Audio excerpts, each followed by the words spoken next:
விஜயின் ஒரு விரல் புரட்சி சிறப்பு நேரலைக்கு உங்கள் அனைவரையும் அன்புடன் வரவேற்கிறோம்.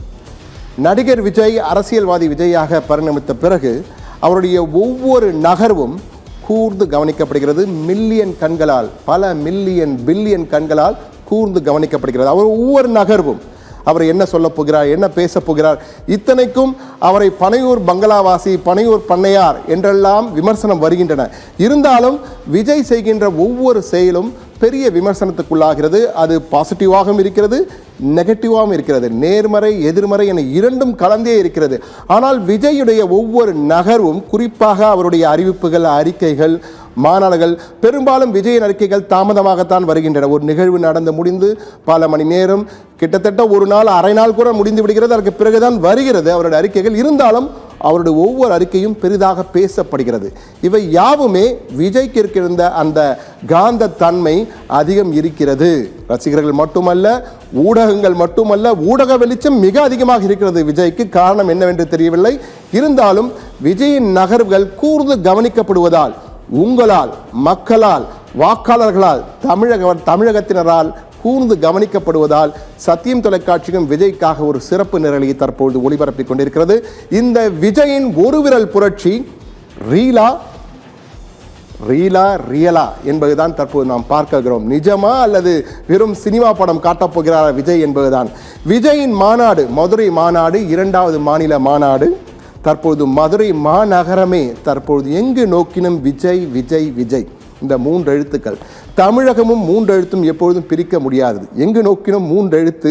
பல காலமாக தமிழகத்தில் இந்த மூன்று எழுத்திற்கென்று மிகப்பெரிய ஒரு வசியம் இருக்கிறது. எனவே விஜய் என்ற மூன்று எழுத்தும் அந்த வசியத்தை செய்யுமா, அந்த மேஜிக் செய்யுமா இல்லையா என்பதைதான் வரப்போகின்ற தேர்தல் நமக்கு பதில் சொல்ல இருக்கிறது. தற்போது நாம் பார்த்து கொண்டிருக்கும் காட்சிகள் விஜயின் மாநாட்டு காட்சிகள். தற்போது முதல் காட்சிகளாக அங்கிருந்து பிரத்யேகமாக நம்முடைய ட்ரோன் கேமராக்கள் பறந்து எடுத்து உங்களுக்கு காட்டிக் கொண்டிருக்கின்றன. நீங்கள் நேரலையிலே அந்த காட்சிகளை பார்க்கலாம், முழு திரையில் பார்க்கலாம். தற்போது மாநாட்டு தொண்டர், மாநாட்டு திடலிலே, அந்த மதுரையின் மாநாட்டு திடல் முழுவதும் விஜய் ரசிகர்கள், விஜய் தொண்டர்கள், விஜய் கட்சியின் தமிழக வெற்றி கழகத்தின் தொண்டர்கள் குவிந்திருக்கின்றனர். எனவே இந்த ஒரு விரல் புரட்சி நமது ட்ரோன் கேமரா மிக தெளிவாக பிரத்யேகமாக அந்த காட்சிகளை நமக்கு காட்டிக் கொண்டிருக்கிற நேயர்களே, தற்போது நாம் பார்த்து கொண்டிருக்கிறோம். என்றால் 4 மணிக்கு தான் மாநாடு அறிவித்திருக்கிறார்கள். தற்போது நீங்கள் பார்க்கலாம், பல்லாயிரக்கணக்கான தொண்டர்கள் அங்கு குவிந்திருக்கிறார்கள். பல லட்சம், 20 லட்சம், 40 லட்சம் என்றெல்லாம் வந்து கொண்டிருக்கும். ஆனால் உண்மை தகவல்களை சத்தியம் தொலைக்காட்சி சொல்லிக் கொண்டிருக்கிறது. பல்லாயிரக்கணக்கான தொண்டர்கள் தற்போதைக்கு அங்கு குவிந்திருக்கிறார் என்பதுதான் நம்முடைய நேரலை காட்சிகள். அங்கிருந்து பிரத்யேகமாக மதுரையிலிருந்து வருகின்ற நேரலை காட்சிகள் நமக்கு காட்டுகின்றன. ஆனால் தொண்டர்கள் தொடர்ந்து வந்து கொண்டே இருக்கின்றன என்பதுதான் நமக்கு மிக முக்கியமாக பார்க்க வேண்டியிருக்கிறது. விஜய் வழக்கம் போல், விஜய் வெறும் மேடை பேச்சாளராக இல்லாமல் மக்களுடன் மக்களாக, தொண்டர்களுடன் தொண்டர்களாக நடந்து பேசுவதற்காக அந்த ரேம்ப் வாக், அந்த அழகிகள் நடப்பார்கள் இல்லையா, அது போன்று ஒரு ரேம்ப் போட்டிருக்கிறார்கள். இது வெளிநாடுகளில் மட்டும் சில இடங்களில் பரிச்சயமான இந்த ரேம்ப் வாக் என்பார்கள்.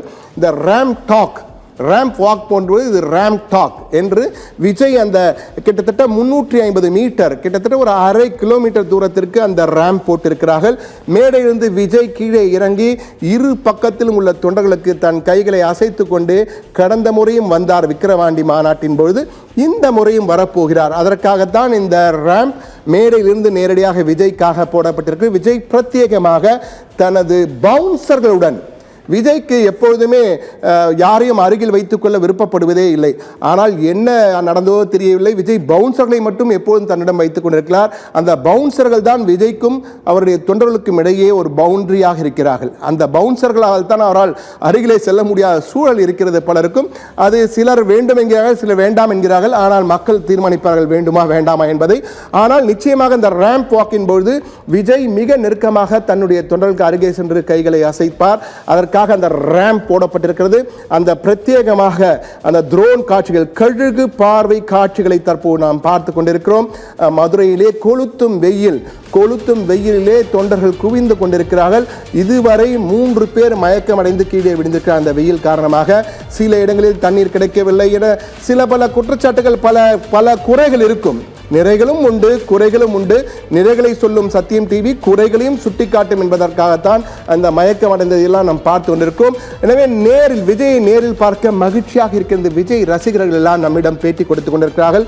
காலையிலிருந்து தொண்டர்கள் அந்த பல்வேறு தமிழகத்தின் பல்வேறு பகுதிகளில், குறிப்பாக தென் மாவட்டங்களிலிருந்து, இது தென் மாநில போக்கஸ் மாநாடு என கூறியிருக்கிறார். காரணம், 2 விதமான காரணங்கள் சொல்லப்படுகிறது. ஒன்று, விஜய்க்கு வடக்கு பகுதியில் தான் செல்வாக்கு, தெற்கு பகுதியில் செல்வாக்கு இல்லை என்பது போன்ற ஒரு பேச்சு எழுப்பப்பட்டது. அதற்கு பதில் தரும் வகையிலே தற்போது தென் மண்டலங்களை கவர் செய்யும் வகையிலே இந்த மதுரையை தேர்ந்தெடுத்திருக்கிறார்கள். தென் மண்டல தொண்டர்களுக்கு முக்கியத்துவம் கொடுக்கும் வகையிலே தென் மண்டலத்திலிருந்து விஜய் தொண்டர்கள், விஜய் ரசிகர்கள் குவிந்து கொண்டிருக்கிறார்கள்.